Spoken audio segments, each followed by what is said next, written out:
La troisième saison commence avec le jeu du calamar, où l'on voit le joueur numéro 145 supplier les gardes de le laisser en vie, mais il le tue. L'un des gardes tire sur le joueur numéro 246, qui s'effondre au sol, ne voulant pas mourir car sa fille est malade à l'hôpital. Ensuite, il lui demande de fermer les yeux s'il ne veut pas mourir. Celui-ci effectue un scan et l'élimine du jeu. Ensuite, on voit les gardes ramasser les corps des joueurs, et l'une des gardes dit à son collègue qu'elle veut découvrir l'emplacement de la salle d'opération, là où les organes des joueurs morts sont prélevés pour être donnés aux organisateurs du jeu, qui les donnent à des personnes ayant besoin de greffe d'organes. Les gardes placent ensuite un cercueil au centre de la pièce des joueurs, où Seong est inconscient à l'intérieur. Les joueurs, terrifiés, le transportent rapidement sur son lit. À ce moment, on retrouve l'inspecteur Wang sur un bateau en mer, à la recherche de l'île où se déroule le jeu du calamar pour arrêter l'organisateur. Il s'avère qu'un meurtre a eu lieu, celui du conducteur du bateau. Alors Wang décide de s'arrêter au port le plus proche pour trouver un nouveau pilote. On revient à Seong, qui se réveille, le visage couvert de sang, choqué d'apprendre que 35 joueurs sont morts lors d'une tentative d'évasion. Il se souvient de son ami Jong, tué sous ses yeux, et reste assis sur son lit, sous le choc. Les gardes entrent dans la salle et annoncent que le prix du concours a augmenté à 39,1 milliards, mais seulement 60 joueurs y concourent. Seong s'énerve contre eux, leur demandant pourquoi ils l'ont laissé vivre et les supplie de le tuer pour mettre fin à ses souffrances. Les gardes l'attrapent et l'attachent au lit. Le superviseur du jeu les observe via les caméras et reçoit un appel du capitaine du bateau transportant l'inspecteur Wang, qui s'avère être affilié au jeu. Le superviseur lui ordonne de retarder Wang, et s'il n'y parvient pas, de le tuer ainsi que les autres passagers du bateau. L'heure du vote arrive pour décider si les joueurs continuent le jeu. Seong refuse de voter, mais les joueurs commencent à se déplacer pour voter. La première choisit de continuer le jeu, et il s'avère qu'un grand nombre de joueurs veulent poursuivre pour le prix. Le superviseur rencontre un garde et lui demande de recruter de nouveaux gardes pour remplacer ceux qui sont morts et de réparer les installations endommagées lors de la tentative d'évasion, car des personnes importantes sont en route vers l'île. Les joueurs votent pour continuer le jeu, et le garde leur annonce que le jeu reprendra le lendemain. Les joueurs se moquent de Seong, soupçonnant que tout ce qui s'est passé était son plan pour éliminer le plus grand nombre de joueurs lors de l'évasion, car il est le seul à être revenu vivant. La joueuse numéro 44 lui parle et lui dit qu'il est revenu dans le jeu pour les âmes des joueurs morts, mais qu'il ne cessera jamais d'entendre leur voix jusqu'à la fin de ses jours. Il s'énerve contre elle et l'étrangle, mais ses amis la sauvent à la dernière seconde. Dans la salle d'opération, une garde, qui était autrefois la joueuse numéro 11, arrive sur place. Elle voit les gardes disséquer le corps du joueur numéro 246, alors elle sort son arme et les tue un par un. Il n'en reste qu'un vivant, et elle lui ordonne de soigner le joueur 246, sinon elle le tuera. Il accepte.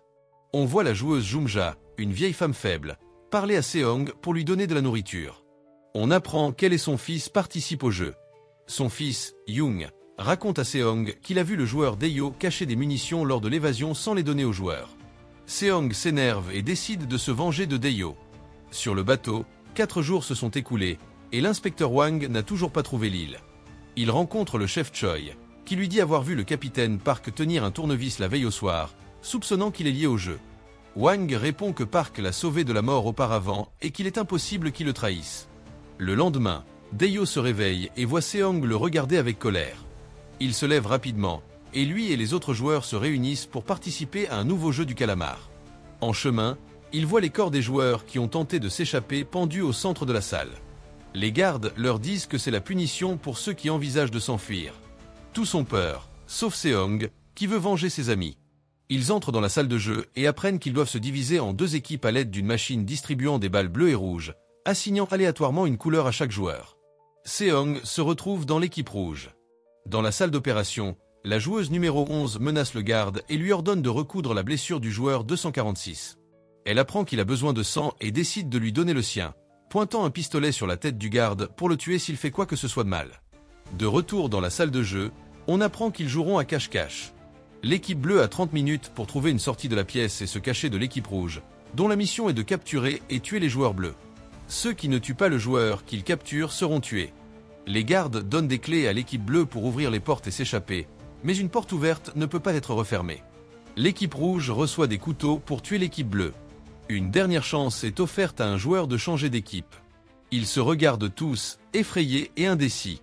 Sur le bateau, Wang trouve un nouveau pilote pour continuer le voyage. Il remarque que le chef Choi est absent du bateau et l'appelle pour connaître son emplacement. Choi lui dit qu'il ne continuera pas le voyage. On voit Choi sur le port, montant dans une voiture avec un jeune homme. On apprend que le chef est mort et qu'il faut agir rapidement. De retour au jeu du calamar, le joueur numéro 124 se moque de Minceau et de son ami, pensant que leur ami Fiance est mort et qu'il ne reste que deux. Le joueur numéro 124 et Minceau sont dans l'équipe rouge. Le joueur numéro 333 tente de convaincre Gino de changer d'équipe, car elle est enceinte et incapable de tuer quelqu'un, car l'équipe rouge doit tuer au moins un joueur bleu. Elle refuse. Il propose de la rejoindre lorsque le jeu commencera pour la tuer, son seul but étant de la protéger, elle et son bébé. Le joueur Young tente avec sa mère de changer d'équipe. Elle rejoint l'équipe bleue pour s'échapper, car il a peur pour elle, sachant qu'elle ne pourrait pas tuer quelqu'un. Elle refuse d'abord, inquiète pour lui, mais finit par accepter à condition qu'il la protège des autres joueurs rouges. Deyo se dispute avec Seong, qui le considère comme responsable de l'échec du plan d'évasion. Deyo, dans l'équipe bleue, a peur que Seong ne le tue. Le jeu commence, et l'équipe bleue se précipite pour se cacher. Gino échange ses vêtements avec le joueur numéro 333 à la dernière seconde.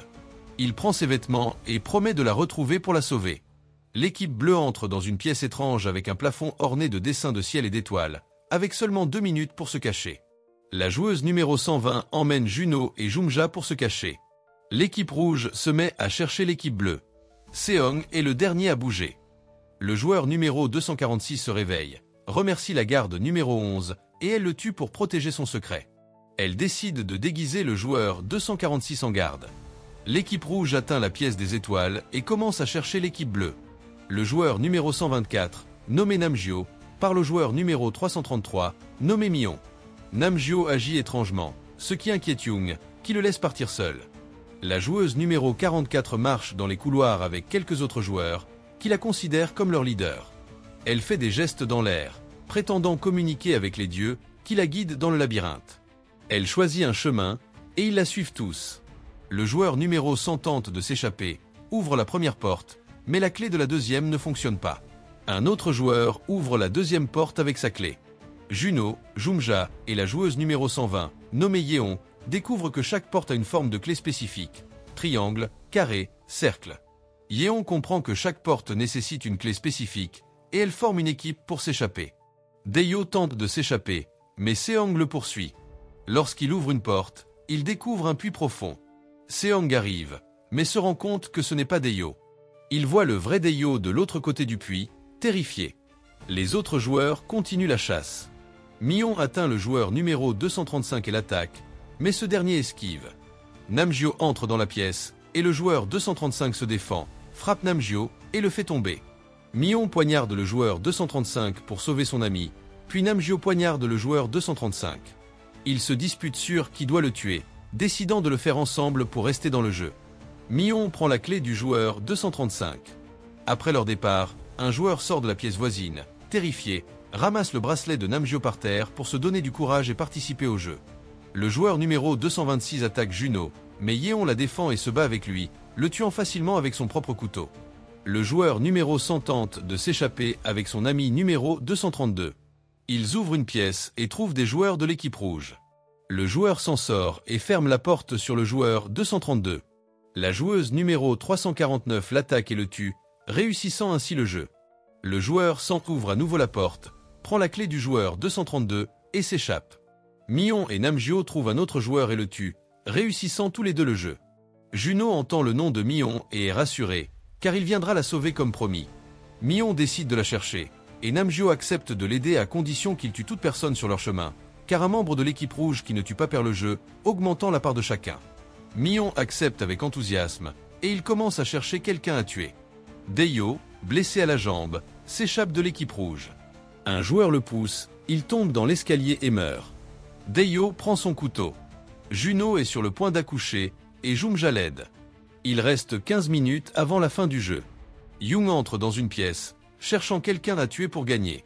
Il voit le joueur numéro 172, qui le supplie de l'épargner, mais l'attaque soudainement. Le joueur 203 entre et tue le joueur 172. Young, nerveux, se lève rapidement. La joueuse numéro 44 rit avec son équipe, ouvre une porte, mais la referme rapidement et s'enfuit. Mion et Namgyo tuent son équipe. La joueuse numéro 44 s'enfuit et tombe sur Deyo. Ils se séparent, et elle rencontre Seong, lui disant que Deyo est blessé et laisse une traînée de sang. Seong la laisse pour poursuivre Deyo, suivant les traces de sang.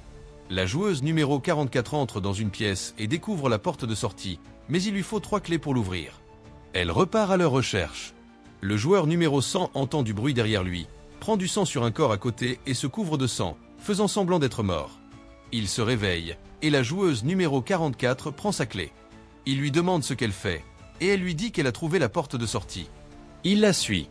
Yeon aide Juno à accoucher. Un joueur de l'équipe rouge entre, et Yeon l'attaque. Ils se battent jusqu'à la salle de sortie, où Yeon le tue. Elle voit les clés de la porte de sortie et l'ouvre avec les 3 clés qu'elle possède. Avant de passer, elle retourne chercher Juno et Jumja. Mion attaque Yeon et la poignarde. Il est choqué en voyant Juno devant lui. Namgyo lui demande s'il y a quelqu'un dans la pièce, et il ment, disant qu'il n'y a personne, et ferme la porte sur eux. Seong suit les traces de sang de Daeyo, qui s'arrête. Il referme la porte et trouve Daeyo derrière. La joueuse numéro 44 et le joueur 100 sont à la porte de sortie. Le joueur 100 essaie d'ouvrir la porte avec ses 2 clés, mais il manque la clé circulaire. La joueuse 44 utilise sa clé, et la porte s'ouvre. Le joueur 100 la pousse et passe seul, prenant la clé, laissant la joueuse 44 enfermée. Un joueur s'approche d'elle, voyant l'ombre de Namgyo, et l'attaque, la tuant. Seong tente d'éliminer Daeyo, qui s'excuse de l'avoir trahi, expliquant qu'il avait peur et ne savait pas quoi faire. Il sort un couteau et attaque Seong. Ils se battent, et Daeyo s'échappe. Seong le poursuit, l'attrape et l'étrangle pour se venger. Jumja emmène Juno pour s'échapper. Il trouve une pièce avec une porte de sortie et tente de l'ouvrir. Young entre, et il reste moins d'1 minute avant la fin du jeu. Il attaque Juno pour gagner, mais sa mère l'en empêche, lui demandant de la tuer à la place. Il refuse, s'excuse auprès de Juno de laisser sa fille sans mère, mais Jumja se sacrifie pour sauver Juno en poignardant Young dans le dos. Young, choqué, s'effondre alors que le temps du jeu s'achève. Les gardes apparaissent dans les couloirs, voyant Seong tenter de se suicider. Il tire sur son couteau et l'emmène. Il tire sur Young devant sa mère pour avoir perdu le jeu. Les gardes ramassent les corps des perdants. Un joueur attaque un garde, le tue, enlève son masque, et il s'avère qu'il parle anglais, contrairement aux gardes coréens. Jumja entre dans la salle des joueurs avec le bébé de Juno. Tous sont choqués, sauf Seong, perdu dans ses pensées. Mion semble amoureux de Juno et la défend à chaque occasion. Les gardes entrent et annoncent que 35 joueurs ont été éliminés, ne laissant que 25 joueurs en lice pour plus de 41 milliards de wons. L'heure du vote arrive pour décider de continuer le jeu. Le superviseur rencontre 5 hommes d'affaires qui financent le jeu, obsédés par le contrôle et le plaisir. Ils sont ravis d'avoir participé au jeu, portant des uniformes de garde, et remercient le superviseur pour cette expérience, honorant la mémoire de son père, O. Le superviseur répond qu'il fait de son mieux pour offrir le meilleur service à ses clients. Un garde l'informe que la communication avec la salle d'opération est coupée, et il ordonne à un autre garde de vérifier sur place. Wang, toujours en mer, n'a pas atteint l'île. Il contacte Choi, le mettant en garde contre le capitaine Park, qu'il a enquêté et découvert que personne ne connaît, renforçant les soupçons. De retour dans la salle des joueurs, le vote pour le nouveau jeu commence. Malgré les horreurs vues, la majorité vote pour continuer. Seong s'oppose, ne voulant pas participer à ce crime, revenu pour exposer les organisateurs. Les gardes trouvent les corps de leurs collègues dans la salle d'opération, réalisant qu'il y a un traître parmi eux. La garde numéro 11 donne une clé de la pièce 16 au joueur 246, lui demandant de se reposer là-bas, mais de faire attention aux caméras. Le chef des gardes, portant une combinaison noire différente, vérifie les caméras et voit le garde 16 dans sa pièce, mais pas la garde 11. Il les appelle via la radio. La garde 11, présente dans la pièce, attendait pour le tuer, choquée qu'il sache qu'elle a éliminé les gardes dans la salle d'opération. Elle lui dit qu'il a une chance de se débarrasser d'elle en lui donnant une clé de bateau pour s'échapper avec le joueur 16 le lendemain. Il s'étonne qu'elle connaisse le joueur 16 et accepte pour protéger les organisateurs. Wang, en mer, utilise un drone pour filmer une île proche. En voyant l'île, il se souvient d'avoir été abattu là-bas. Il s'y rend pour confirmer son intuition et voit une mémoire de son frère, le joueur numéro 1 et superviseur actuel, qu'il a abattu pour l'éloigner du jeu. Wang appelle ses assistants via la radio, leur disant que c'est la même île, signifiant que l'île du jeu est proche. La nuit, Jumja voit Young triste, lui parle, le réconforte, et lui demande de ne pas se sentir coupable, lui rappelant son fils Young, un homme bon qui se blâmait pour tout, même innocent, et a tenté de se suicider plusieurs fois. Elle l'a sauvé à chaque fois, mais l'a finalement tué elle-même. Elle lui demande d'aider Juno et sa fille. Ils dorment pour se reposer. Choi arrive chez Park, soupçonnant son implication dans le jeu. Il voit le chien de parc aboyer, le laisse, entre dans la maison et cherche des preuves.